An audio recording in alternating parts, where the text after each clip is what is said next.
noite, minha Paraíba. Começamos agora mais um Frente a Frente pela sua TV Arapuã. Ele tem apenas 32 anos e já está no terceiro mandato no Congresso Nacional. Líder do Partido Republicanos na Câmara dos Deputados, o deputado federal paraibano Hugo Mota é um dos políticos da nova geração que tem sobre si responsabilidade de gente grande. Recentemente virou relator da PEC dos precatórios, pela qual o presidente Jair Bolsonaro pretende assegurar o pagamento de R$ 400 dentro do programa Auxílio Brasil, o novo Bolsa Família. De um lado, a indiscutível necessidade de matar a fome e atenuar as dificuldades de um número absurdo de brasileiros. Do outro, o risco de mergulhar o Brasil numa quebradeira fiscal perigosíssima para as finanças públicas e, consequentemente, para a economia.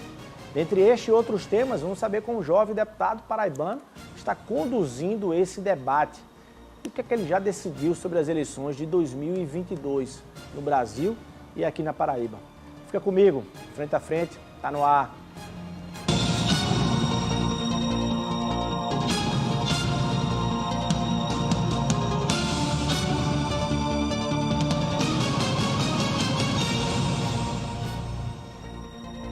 Deputado Hugo Mota, muito boa noite, seja muito bem-vindo aqui na noite dessa segunda-feira ao Frente a Frente. Boa noite, Luiz, boa noite aos telespectadores da TV Arapuã.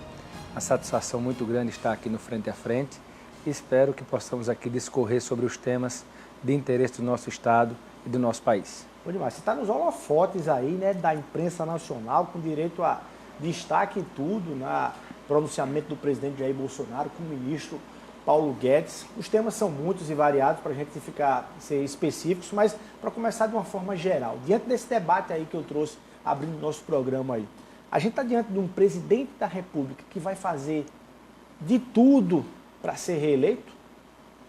Olha, eu vejo que naturalmente com a proximidade que as eleições estão tendo, é estratégico para todo e qualquer governante que deseja se reeleger montar um pouco a sua estratégia. O presidente Bolsonaro tem aí desafios pela frente, eu acho que muito da narrativa que ele faz, principalmente com relação a temas inerentes à pandemia, que mexeu muito com a população brasileira, ele está sendo muito cobrado sobre como o seu comportamento tem influenciado de forma negativa ou positiva esse momento difícil que o Brasil enfrenta. Foram 600 mil mortes, Luiz, não dá para a gente negar esse número. E ao longo desse período de pandemia, nós tivemos alguns fatos, como essa CPI do Senado, uma série de narrativas colocadas acerca do kit de prevenção, da tão famosa cloroquina, a discussão sobre a vacina, que é uma discussão, na minha avaliação, inócua, porque o mundo todo tem, através da vacinação, procurado retomar nesse pós-pandemia. E tudo isso eu vejo que o governo erra quando parte para essas narrativas que não se sustentam. Narrativas que não se sustentam. Sob o ponto de vista da ótica dos programas sociais, que eu acredito que é o fundo da sua pergunta, sobre a questão dos precatórios, é inegável que a inflação corroeu os programas sociais e corroeu as finanças do brasileiro. O nosso dinheiro perdeu valor na pandemia. O nosso dinheiro não tem mais a força que tinha há alguns anos atrás. E isso obriga algumas movimentações dentro da organização do país serem atendidas, serem ali decididas principalmente pela política. E nós sabemos que nesse cenário a pessoa mais carente, aquele que vive em situação de vulnerabilidade social, é o que acaba mais sofrendo, porque a dona de casa, a mãe que está lá no antigo Bolsa Família, que agora vai se chamar Auxílio Brasil, ela vai ao supermercado hoje com o mesmo dinheiro que ela tinha um ano atrás. Talvez ela não compre, Luiz, a metade daquilo que ela comprava. Então, nós estamos decidindo, através desse nosso trabalho, da nossa relatoria da PEC dos precatórios, que acabou se estendendo para outros assuntos, nós não estamos tratando apenas só isoladamente do tema precatórios, estamos, e vamos discorrer daqui a pouco sobre isso, digamos, abrangendo um pouco mais outros temas, para se encontrar a maneira de preservar o arcabouço fiscal, leia-se arcabouço fiscal, a lei do teto de gastos, que foi aprovada lá em 2016, e a gente possa, dentro dessa, não diria manobra, mas dentro dessa nova formatação, podemos atender essas 17 milhões de famílias, que 15 milhões que já recebiam Bolsa Família vão receber o Auxílio Brasil e 2 milhões de famílias que o Supremo Tribunal Federal determinou que o governo incluísse porque elas estavam na fila dos programas sociais. Elas estão enquadradas no critério para receber o então Bolsa Família, hoje Auxílio Brasil. Então são 17 milhões de famílias que vivem em situação de muita dificuldade. Nós estamos decidindo, nosso relatório trouxe isso, que a partir de dezembro, já agora, passou novembro, já estamos praticamente em novembro, possamos ter em dezembro o pagamento já no valor de R$ 400, nenhuma família, nenhum beneficiária receberá menos de R$ 400 desse programa social. Por quê? Porque nós sabemos que isso vai ajudar muito essas famílias. Não dá para a gente abrir o jornal e ver cenas de pessoas voltando a catar comida em monte de ossos, procurando ali um pouco de carne, porque aquilo ali é o que sobra dos frigoríficos, né, que vendem a carne para a nossa população, porque essa era uma cena que não se via no Brasil há muitos anos, graças a Deus. E a gente não pode permitir que isso volte a ser uma realidade. A miséria não pode voltar a estar nas nossas páginas de jornais. Eu vejo que essas famílias elas têm que ser prioridade. E apesar de todo o impacto que teve essa nossa relatoria, alguns membros da equipe econômica não concordaram, mas tudo foi construído com eles, justamente buscando aquilo que o Congresso já decidiu, porque eu acredito que o nosso relatório deve ser aprovado, que essas famílias elas merecem esse reforço no programa social, para poder com isso terem mais dignidade, sustentarem as suas famílias com mais conforto, sem estarem sofrendo tanto, famílias que estão tendo dificuldade para comprar gêneros alimentícios, e é nessa direção que nós temos defendido o nosso trabalho à frente da relatoria dessa PEC. Mas, deputado, o nó não está exatamente nessa ampliação, enquanto estava ali nos R$300, dos R$100 garantidos pelos precatórios, pela mudança nas regras no pagamento dos precatórios, tudo bem. Esses R$100 a mais para se chegar no valor total de R$400, que trabalha com a questão de furar o teto de gastos, esse não é foi um grande passo de forma, enfim, não tão seguro por parte das contas públicas para o Brasil tomar nesse momento? É importante dizer que no nosso relatório nós não estamos furando o teto de gastos. A opção que nós fizemos foi uma nova formulação no cálculo do teto para se encontrar o espaço fiscal. E aí você deve estar se perguntando como. Uma maquiagem, né? Não é uma maquiagem, eu vou explicar o motivo. O que é que nós fizemos? O teto de gastos foi aprovado em 2016. Em 2026, na lei que foi aprovada lá em 2016, ou seja, 10 anos depois, esse teto tem uma previsão legal de ser revisto, de ser reavaliado sobre quais os impactos, como ele está, o que é que precisa fazer. Você votou a favor desse teto? Votei a favor. O que é que precisa fazer? Nós antecipamos de 2026 para 2021 essa revisão. Por quê? Porque lá em 2016, Luiz, não estava escrito que nós íamos ter uma pandemia que ia matar 600 mil brasileiros. Uma pandemia que mexeu com o mundo. Onde a inflação está descontrolada não é só aqui. Nós estamos vendo a alta dos combustíveis, vendidos aí a preços absurdos, que o brasileiro não consegue pagar, mas está no mundo todo. Nós temos problema de gás lá na Europa. A inflação está descontrolada praticamente em todas as nações do mundo e aquelas mais carentes acabam sofrendo um pouco mais as consequências desse desarranjo econômico. Então, essa antecipação, ela foi e está sendo justificada por causa da pandemia. Não dá para negar que essa situação que o mundo se encontrou, ela mexeu com a vida de todos nós. Nós temos hoje que nos adequar a uma nova realidade e nós só vamos vencer isso após um programa de vacinação aí pelos próximos anos, de forma recorrente, para que de uma vez por todas a vida possa voltar ao normal, com a consequência disso a economia também voltar ao normal e nós possamos com isso ter as atividades econômicas também voltando ao normal, sob o ponto de vista de geração de emprego e renda, de oportunidade. São as empresas que fecharam, é aquele microempresário que por causa do isolamento social teve que fechar o seu negócio. Então essas pessoas, até elas se reencontrarem, isso leva um tempo.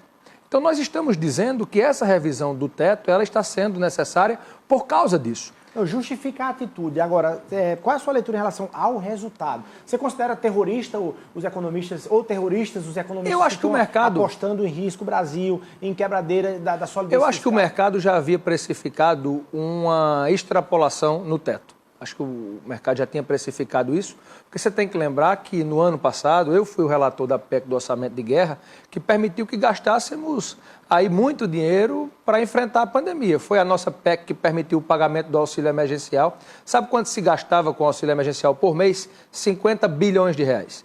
Além disso, nós tivemos os contratos de manutenção de trabalho, aqueles contratos que o funcionário ficava em casa e o governo ficava pagando 70% do salário dele. Isso só foi possível porque nós tivemos a PEC do orçamento de guerra que permitiu que o governo descumprisse aquele regramento fiscal, da lei de responsabilidade fiscal, da lei do teto de gastos e uma série de outras medidas que foram necessárias serem descumpridas para poder se atender a quem mais precisava. Foi essa PEC que possibilitou que recursos chegassem para que se montasse leitos de UTI, leitos de enfermaria para atender as pessoas com Covid. Foi esse teto, essa PEC que permitiu que os estados e municípios pudessem ser melhor atendidos sob o ponto de vista de distribuição de recursos por parte do governo federal para o custeio da saúde, para se manter os leitos que já existiam. Então agora nós estamos decidindo, porque nós não mudamos, Luiz, indexador, nós não mudamos valor de correção de teto, nós não mudamos o regramento, nós não mudamos os critérios, nós só mudamos uma coisa, que nos deu a possibilidade de encontrar esse espaço fiscal. O teto até então, até hoje, porque a PEC não está aprovada ainda na Câmara e no Senado, como é que ele é ajustado? Obrigatoriamente o orçamento de cada ano tem que chegar no Congresso no mês de agosto. Então esse teto ele era corrigido de julho de um ano a junho de outro. Então eram os 12 meses do meio de um ano até o meio de outro.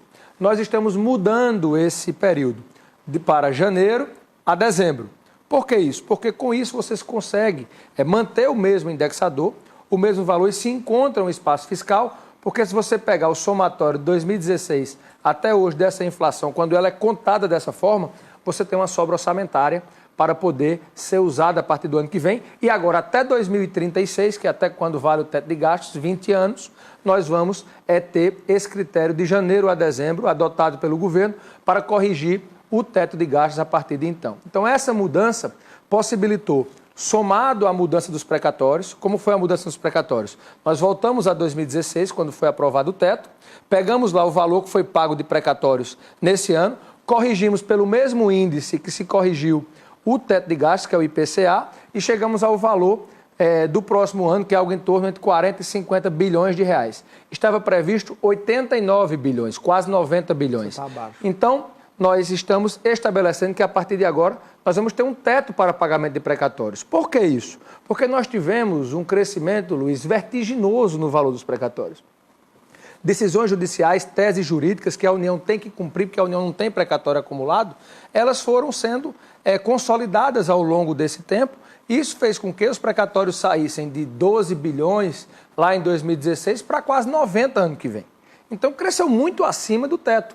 Aí eu pergunto, é importante pagar precatório? É, mas é só isso a prioridade de um país? É só pagar a decisão judicial? Claro que não. Tem que se fazer programa social, tem que se fazer saúde, educação, segurança pública, infraestrutura, logística. Tudo isso tem que ser gasto abaixo desse teto para ser feito. Então, com esse regramento, nós estamos abrindo um espaço fiscal. De que valor, você me pergunta? Entre 40 e 50 bilhões nós vamos pagar com precatório, então você tem aí uma sobra de mais ou menos 40 bilhões para os 90 que iam ser pagos, com mais 39 bilhões dessa mudança do período para se corrigir o teto. Quando você soma, dá algo em torno de 83 bilhões de reais a serem abertos de espaço fiscal para o ano que vem. Aí, outra pergunta sua, onde é que vai gastar esse dinheiro? Que é uma pergunta que os jornalistas sempre fazem. Quase 40 bilhões com os programas sociais. Com esse reajuste de R$400 que nós vamos fazer para todas as famílias do Bolsa Família agora Auxílio Brasil. E isso nós estamos garantindo o reajuste, primeiro em 20%, porque você tem pessoas que recebem 190, 180, 150, 100, 80, 70 reais do Bolsa Família, dependendo do critério que a família se coloque dentro daquilo que o governo estabeleceu. Nós estamos dizendo que ninguém vai receber menos de R$400, nesse critério que o governo adotou. Mas nós estamos antes reajustando aquele valor do Bolsa Família. Então, se você recebe o teto do Bolsa Família, que é algo em torno de 190, perto de R$200, você iria ficar em torno de R$240, 20%, que é a correção da inflação de 2018 para agora, que é o período em que o Bolsa Família ficou sem ser corrigido. Então, esse reajuste fica para frente. E esse valor, essa equiparação de todos ficarem, vamos dizer, uniformes, com no mínimo R$400, ele é válido apenas de dezembro desse ano até dezembro do outro ano, como uma forma de ajudar nesse momento difícil, até porque a gente não pode estar criando despesas sem receita. Por isso, a tarefa difícil que nós tivemos de se encontrar esse espaço fiscal. Então, nós estamos estabelecendo esse novo regramento para atender essas famílias. Além disso, o que é que vai ser gasto? Só a inflação, ela vai corroer das dívidas previdenciárias algo em torno de 25 bilhões desses 83 que nós vamos gastar. Então, se você pegar 40 com 25, mais ou menos da inflação, já dá 65. Aí você vai gastar em média aí uns 11 bilhões de reais com vacinas, que também não estavam previstas no orçamento do ano que vem, só uma parte estava, outra parte entrará aqui nessa nova concepção daquilo que estamos fazendo para o governo ter condição de continuar vacinando a população, já que todas as vacinas aplicadas no Brasil, mais de 200 milhões, vamos ter aí 400 milhões de doses distribuídas, todas elas foram pagas pelo governo federal. Bom, então você está com condições de atestar hoje que não acontecerá aquilo, fechado as urnas de 2022, nenhum presidente, seja ele qual for que tenha sido eleito, vai chegar e vai dizer, olha gente, agora deixa eu contar uma verdade para vocês. Estamos com um rombo, um déficit fiscal absurdo e vamos ter que reduzir ainda mais investimentos e aumentar aí a cobrança de impostos. Você pode atestar que com essa PEC passando, isso não acontecerá, porque essa responsabilidade caindo pelas suas costas é algo... Não, e assim, Luiz, entre a decisão de se furar o teto e fazer esse novo modelo, mantendo o arcabouço fiscal, eu preferi fazer esse modelo do arcabouço fiscal. Por quê? Porque na hora que você fura o teto por um motivo, você abre uma brecha que depois a gente não sabe como é que isso vai terminar. Porque não tem como eu abrir uma brecha lá de previsão de se gastar fora do teto tal valor, porque a gente cria um critério para se gastar esse dinheiro. E esse critério ele pode ser mudado, ele pode ser ali alterado e pode se tornar um problema muito maior. Quando você mantém o arcabouço fiscal, o governo não vai poder gastar tudo aquilo que ele quiser. Por exemplo, se o presidente da República amanhã disser, não, eu não quero dar 400, eu quero dar 600, ele não vai poder porque não tem dinheiro para isso. Se você abre uma brecha no teto, aí você fica mais susceptível, na minha avaliação, a essas interferências, digamos, políticas, eleitoreiras, populistas, enfim, como se queira dizer. Então, você pode atestar que não vai acontecer o que aconteceu em 2014, de maneira por exemplo. Alguma. Depois que Dilma foi reeleita, ela veio para... De maneira alguma, nós estamos mantendo o arcabouço fiscal. O Brasil está com excesso de arrecadação. É importante que seja dito que esse excesso vai ser gasto todo para se abater dívida, porque isso é uma sinalização também ao mercado para se mostrar o compromisso da solidez fiscal do Brasil. Não está dívida ou juros da dívida? Não, é o juro da dívida, tem que se pagar, não tem jeito, não tem como você não deixar de pagar. Porque vem muita gente para casa e não tem dinheiro demais, dá para dar um auxílio de R$2.000, porque está se gastando tanto com o juro da dívida. Sim, mas se você não pagar, você vai para um critério de avaliação por parte do mercado e do mundo, que você vai estourar a inflação, vai estourar juro, e com isso desemprego, custo de vida aumentando, o que é que nós fizemos? Então, o governo precisa cumprir esses compromissos. Então, é dessa forma que a gente pensa que estamos priorizando quem mais precisa, cuidando daquela pessoa que está numa situação difícil nesse momento e mantendo o arcabouço fiscal do Brasil. É isso que nós estamos fazendo. O mercado reagir dessa forma iria reagir se nós tivéssemos furado o teto também. Essa reação ela é muito do momento. E não pode se esquecer e deixar de dizer que o Congresso tem cumprido o seu papel com a solidez fiscal. É importante a gente aqui rememorar, porque infelizmente essas pessoas às vezes têm a memória curta, seletiva. É preciso lembrar que foi o Congresso que fez a reforma da Previdência, para sinalizar justamente para isso. É preciso dizer que foi o Congresso que fez e aprovou a autonomia do Banco Central, para evitar interferência política, por exemplo, no preço do câmbio do dólar. O presidente tem mandato hoje. O Congresso também aprovou ali aquele fundo eleitoral vitaminado. Não, mas, Luiz, a população, depois da Operação Lava Jato, pressionou o Congresso e a Justiça para se acabar com doação empresarial. Quando você acaba com doação empresarial, você está obrigatoriamente transferindo a responsabilidade por se fazer eleição para o orçamento público. Ou nós temos como fazer eleição sem gastos. Não podemos aqui ser hipócritas, de achar que não, você faz eleição de casa. Não faz. Mas objetivamente, corre algum risco com essa movimentação do teto de gastos, para não falar mais em furo, com essa movimentação de vocês ainda para frente, depois que passar a PEC dos precatórios, depois que se garantir os R$400 de auxílio emergência do Auxílio Brasil, vocês aumentarem, garantir o fundo eleitoral, terem mais gastos? Não, o fundo eleitoral já está previsto no orçamento, não tem... Vocês não mexem mais nisso? Não, o orçamento ainda vai ser votado, vai se encontrar um valor, o presidente vetou aquele possível aumento do fundo eleitoral, então deve ser o fundo da última eleição corrigido pela inflação. foi algo em torno de 2 bilhões de reais.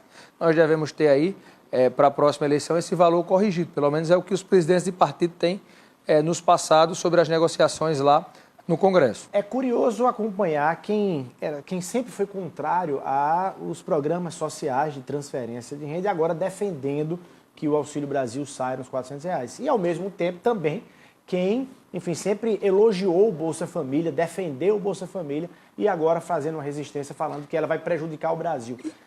Isso tudo é interferência da eleição, Luiz. A gente não pode... Qual era o viés eleitoral disso tudo? É a interferência da eleição. Por quê? Porque, vamos dizer, os partidos de esquerda, o ex-presidente Lula, que deve disputar a eleição ano que vem, ele foi o presidente que criou esses programas sociais, né? Na verdade, o presidente Fernando Henrique já fez lá atrás, ele deu uma turbinada nisso. E o PT colheu os frutos positivos disso e, na minha avaliação, acertou quando criou. Porque nós víamos aqui na nossa região antigamente, Luiz, eu era criança, você era jovem, frentes de emergência na seca, por exemplo. Pessoas saqueando supermercados. Depois que esses programas sociais chegaram, as pessoas mais carentes passaram a viver muito melhor. Nem mesmo na pandemia. Muito melhor, nem mesmo na pandemia. O governo sempre teve esse olhar. Por quê? Porque o Brasil estava arrecadando mais, estava mais bem colocado economicamente e fazer distribuição de renda ainda é, no Brasil, necessário. Não dá para se negar isso. Ou você acha que a nossa população, no momento de pandemia, numa região carente como é o Nordeste, tem condições de estar trabalhando, de estar em pé de igualdade, como quem mora em outras regiões que são mais abastadas e tem lá mais oportunidades de emprego, de trabalho? Claro que não. Essas pessoas precisam do governo para ter o mínimo. E se o governo está arrecadando, se o governo tem condições de fazer, eu não vejo por que não fazer. Eu acho que a gente tem motivos para fazer e fortalecer. Até incluímos alguns critérios para não se dar o dinheiro plenamente como tem feito, criar critério, vincular a educação, vincular algumas coisas que eu acho que também são importantes. Mas nesse momento de pandemia, onde as pessoas estão agonizando na ponta, passando por dificuldade, você se negar a fazer o reajuste desse programa social é, na minha avaliação, uma insensibilidade sem tamanho e eu jamais votaria contra isso. E tanto é que estou trazendo no meu texto e tenho defendido meu texto com muita propriedade, porque acredito que estou fazendo bem a quem precisa, estou olhando o Brasil como um todo, não estou olhando só para o que a Faria Lima acha, porque é importante o que a Faria Lima acha, mas para mim é muito mais importante o que é que o povo lá de Patos, lá de Mato Grosso, onde eu estava ontem visitando, precisa do governo nesse momento. Eu não posso negar a minha realidade, eu não posso deixar de reconhecer que o Brasil, nesse momento, passa por grande dificuldade. E eu acho muito difícil que, no final, esses partidos votem contra esse auxílio. Eles podem até questionar. Por quê? Porque eles veem ali que o presidente Bolsonaro, por exemplo, pode melhorar a sua avaliação com esse auxílio. Eu acho um crime a gente politizar isso. Por quê? Porque a pessoa que está na ponta, que está precisando comer, Luiz, ela não pode ser tratada como uma moeda de troca. Ela está ali precisando do governo. A discussão sobre o voto, ganha o voto mais na frente quem for mais competente, convença aquela pessoa que você tem o melhor projeto. Agora, não fazer o projeto para o presidente, digamos, não melhorar a sua avaliação e você prejudicar quem já está numa situação muito difícil, sob o ponto de vista de um projeto de poder, não está certo. Eu não acho que os partidos vão fazer isso, não estou dizendo que estão fazendo. Para amanhã? Votação já amanhã? Não, eu acho que a gente vota amanhã na Câmara, né? Nós temos aí a perspectiva de poder, até pela operacionalização, para esse Auxílio Brasil ser pago em dezembro, o ministro João Roma, que é do nosso partido, me passava que o Ministério precisa de 45 dias para elaborar essa folha. Então, se a gente demorar muito, nem em dezembro paga. E tem também a aprovação da LOA, do Orçamento 2022, que já tem que conter essas mudanças se o Congresso assim aprovar. Então, nós dialogamos o nosso texto antes com o presidente Arthur Lira, o presidente Rodrigo Pacheco, que é o presidente do Senado Federal, o presidente do Congresso. Eles sabem que a solução que nós encontramos foi uma solução consensuada, não foi uma ideia só do deputado Hugo, eu não podia decidir isso de forma individual. Combinei com a equipe econômica, ouvimos o Supremo Tribunal Federal, o Tribunal de Contas da União, as autoridades e os atores envolvidos nesse processo, os secretários de Fazenda dos estados, a Confederação Nacional dos Municípios. Estamos trazendo no nosso texto, Luiz, o reparcelamento das dívidas previdenciárias dos municípios brasileiros. Serão mais de 5 mil municípios atendidos, eles vão poder reparcelar em até 240 parcelas. Isso vai fazer com que eles tenham um alívio nessas parcelas, vai sobrar mais recursos para eles investirem em áreas prioritárias. Então a CNM, os municípios, os prefeitos e prefeitas têm apoiado o nosso texto, porque nós procuramos fazer uma costura de ter um texto que não tratasse só de precatório, pudesse trazer também outros temas importantes e de uma vez por todas a gente avançar, cuidando de quem mais precisa, atendendo os estados, os municípios e fazermos uma PEC acima da questão apenas governamental. e procurando resolver um problema estrutural do país que mais tarde ou mais cedo iria discutir essa questão dos precatórios, porque seria impossível você manter o teto de gastos e pagar o crescimento dos precatórios como ele vinha sendo aumentado desses últimos anos, desde que se aprovou o teto até agora. Você falou algumas vezes aí em inflação. Qual é Existem, enfim, formas alternativas de se garantir que, quando esses R$400 forem pagos em dezembro, eles de fato possam valer R$400 para quem vai recebê-los? Olha, a inflação no Brasil ela tem crescido bastante, não só aqui, como no mundo todo. Algumas medidas precisam ser tomadas para conter isso. Por quê? Porque com o desajuste das contas no mundo todo, os países emergentes, os países com uma economia não tão consolidada como é a realidade do Brasil, um país ainda que tem uma dívida alta, que tem uma população muito grande vivendo abaixo ali das linhas de pobreza, que precisa ainda de muito investimento público, é um país que acaba sofrendo mais as consequências disso tudo. Por quê? Porque a solidez fiscal ela representa muito acerca daquilo que você tem de correção dos índices. E nós estamos tendo, diretamente, vendo ser impactado a vida do brasileiro por índices, por exemplo, como o combustível. Vou dar aqui um exemplo. Nós temos o preço do barril do petróleo muito alto, mais de $90. Nós temos o dólar quase em R$6 e essa perspectiva oscilando sempre para cima e aumentos sucessivos do combustível. Na hora que você aumenta o combustível, você aumenta praticamente tudo. Que, aliás, teve outro anúncio hoje. Isso, de reajuste da Petrobras. Então isso faz com que a inflação, na vida do brasileiro, o custo de vida suba. E aí fica a discussão, o que é que o governo pode fazer nisso? O governo vai interferir na política de preço da Petrobras, a ação no outro dia da empresa cai 20%, 30%. Aí diz, quebraram a Petrobras. Não, o governo vai atacar o ICMS dos estados. Isso resolve? A Câmara fez isso. Você acha que a Câmara foi demagógica com essa... Não. A culpa é para quem está acompanhando a gente, na sua opinião, esse preço do combustível, a culpa é do governo federal, da Petrobras, dos governos estaduais? O que tem que se escolher, Luiz, às vezes na vida pública, é qual o seu objetivo final. Se decidiu que a política de preço da Petrobras iria repassar ao consumidor de forma imediata qualquer oscilação que se tivesse no custo da produção do barril, no valor do barril ou no valor do dólar. Como nós estamos tendo uma oscilação constante, esse valor tem subido bastante e a Petrobras repassa imediatamente para as distribuidoras e, consequentemente, para os postos e os postos para os consumidores. A gente tem visto isso, infelizmente, acontecer. Nós temos como maior acionista da Petrobras, nós, a população. É o governo que é o maior acionista. Então, o governo pode mudar essa política de preço. Vai ter impacto? Vai. A empresa vai perder valor? Vai. A empresa vai ter que se endividar mais? Vai, porque com aquilo que vai acontecer no impacto das pessoas retirarem o dinheiro da empresa, ela vai ter que, para poder alavancar sua produção e uma série de outras coisas, aumentar a sua dívida e, com isso, talvez, dar um desequilíbrio ali nas suas contas finais, na sua receita e na sua despesa. Então, o que a gente tem que saber é qual o objetivo principal.